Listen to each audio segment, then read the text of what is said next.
Hello guys, welcome back to my channel જેનું નામ છે લલિતા અને તનુ ફેમિલી બ્લોગ. તો આપ સૌનું સ્વાગત છે એક નવા બ્લોગમાં. ઘણા દિવસ પછી આપણે બ્લોગની શરૂઆત કરી છે. મને તો કોઈ ટાઈમ રહ્યો નહોતો અને પાછું આજે આપણે વહેલા ઉઠી ગયા છે અને ગરમી તો ખરેખર સખત પડે છે. હવે સિઝન છે તો એનું કામ કરે છે તો ગરમી તો પડવાની. તો મિત્રો આજે આપણે બનાવવા છે ચોખાના પાપડ.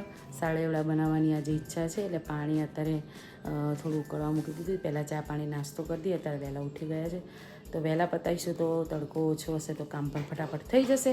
તો આપણે સળેવડાનું પાણી અત્યારે ઉકળવા મૂકી દઈએ છીએ પહેલાં. તો કહીશ આપણી ચા બનીને રેડી છે. જો એકદમ મસ્ત ગોલ્ડન ચા બને છે અને આ આપણે પાણી લીધું છે. પાણી ઉકળશે પછી આપણે મસાલા અંદર કરીશું. તો ફટાફટ પાણી આપણે મૂકી દઈએ. તો ગાઈઝ આપણે બની ગઈ છે ચા અને બધા ચા અને નાસ્તો કરવા બેસી ગયા છે. Good morning Lalit. Good morning. તો ગાઈસ ચા પી લઈએ અને પછી આ તો વળીને બધાને મજૂરીએ લગાવવાના છે. આપણે હાડેવડા બનાવવાના છે તો ચા પી લઈએ. આવી જાઓ મિત્રો તમે પણ ચા પીવા માટે. ગાઈસ ચોખાનો લોટ આપણે લઈ લીધો છે ચાળી અને પાણીમાં આપણે ચોખાનું પાણી જે મૂક્યું હતું ગરમ કરવા એ ઉકળી ગયું છે. મસાલા બધા અંદર નાખી દીધા છે. જીરું, અજમો, મરચાંની પેસ્ટ, મીઠું, પાપડનો ખારો બધું નાખીને જો મસ્ત પાણી તૈયાર થયું છે આપણું મસાલાવાળું અને ઉકળી પણ ગયું છે. હવે અંદર લોટ નાખી અને હલાવી અને મસ્ત લોટ તૈયાર કરી દઈશું. ચોખાનું ખીચું બનાવી દઈશું આપણે. તો ગાઈઝ આપણે પાણીમાં મસાલો નાખી અને ઉકાળી દીધું હતું ને સરસ મજાનું પાણી પણ રેડી થઈ ગયું હતું આપણું. અને હવે બારો છે આપણે લોટ નાખવાનો. તો 2 જણા હોય ત્યારે આપણે આવી રીતના ચોખાના પાપડ બનાવી શકીએ. કેમ કે લોટ નાખવા અને લોટને બરાબર હલાવશો ત્યારે ચોખાના પાપડ સરસ થાય. એમાં લોટમાં એક પણ કણી ના રહેવી જોઈએ તો પાપડ આપણા સારા થાય. તો લલિત આપણે લોટ હલાવવા બેસી ગયા છે અને હું તપેલું પકડીશ. જો કેટલી મજૂરી થાય છે આપણે ચોખાના લોટને ખાલી બાફામાં. તો આપણું ખીચું તૈયાર થઈ ગયું છે, રેડી થઈ ગયું છે અને થોડી વારમાં હવે બધા આપણે પાપડ પણ બનાવી દઈશું. તો એક પછી એક ગુલ્લો લઈ અને આપણે પાપડ પણ બનાવી દીધા.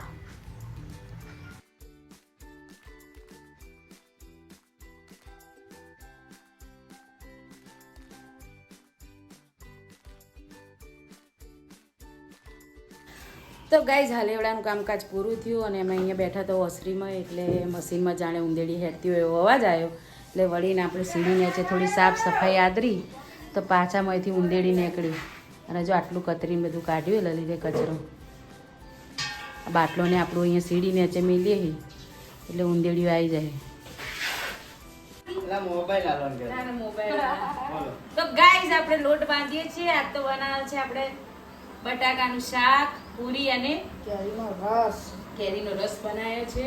રસોઈ આજ તો બધું કામ કરાવી દીધું છે. અડધો અડધ શાક વગાડી દીધું, રસ કાઢી દીધો, લોટ બધું છું. જો ગાઈઝ આ બધા વાસણ નહીં કર્યા અને ઘણું બધું આપણે કામ પતાવી દીધું એક્સ્ટ્રા અને ફટાફટ હવે રસોઈ બનાવીશું ને ટાટા થઈ જઈશું રસ ખાઈ. તો ગાઈસ સરસ મજાની પૂરીઓ આપણે તળી દીધી છે.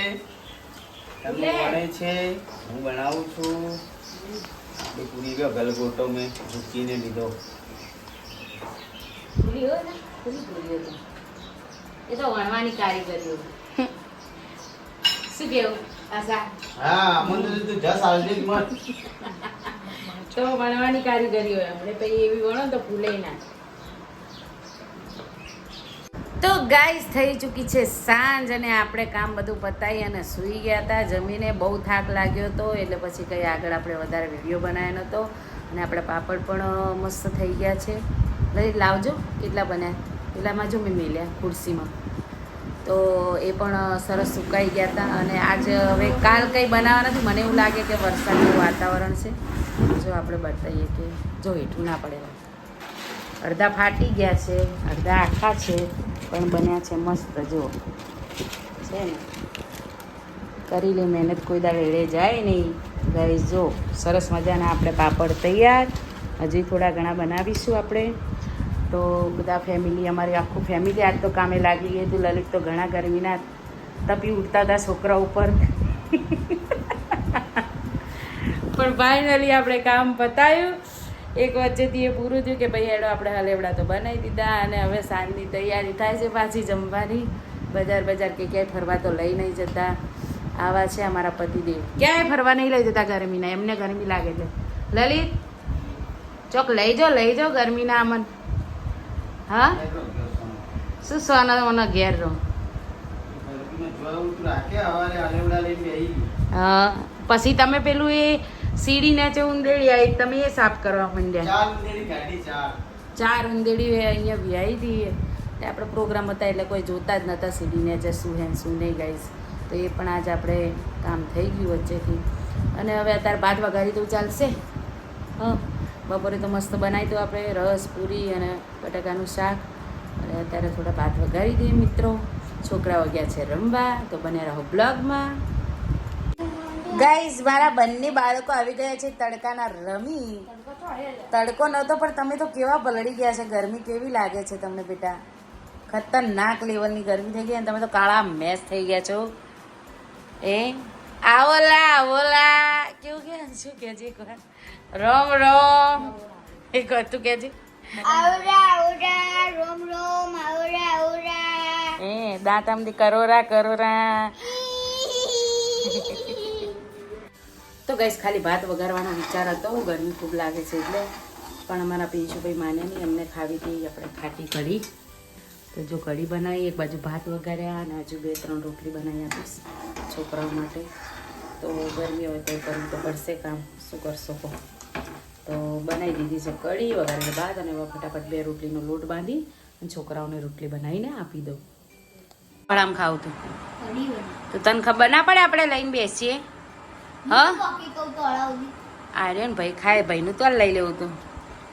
કે બની કઢી? તો ગાઈસ જો આપણે તો જાડા રોટલા થેપાય કઢીમાં ભાગીને ખાવા માટે મસ્ત ગામડિયા જેવા. ને ગામડિયા છોકરાના જ કઢી યાદ આવી એટલે કઢી બનાવી દીધી. તો હવે અમે જમી લઈએ. તમે પણ આવી જાઓ જમવા માટે મિત્રો. હે ગાઈસ તો આજના વિડીયોને આપણે આપીએ છીએ એન્ડ. તો બસ આજના વિડીયોમાં આટલું. મળી પછી નેક્સ્ટ વિડીયોમાં મારી ચેનલને લાઈક કરજો, શેર કરજો, કોમેન્ટ કરજો, સબસ્ક્રાઈબ કરજો. સાથે બેલ આઇકન દબાવવાનું બિલકુલ ભૂલતા નહીં, જેથી મારા દરેક વિડીયોની નોટિફિકેશન તમને સૌથી પહેલાં મળતી રહે. તો બાય, ગુડ નાઇટ.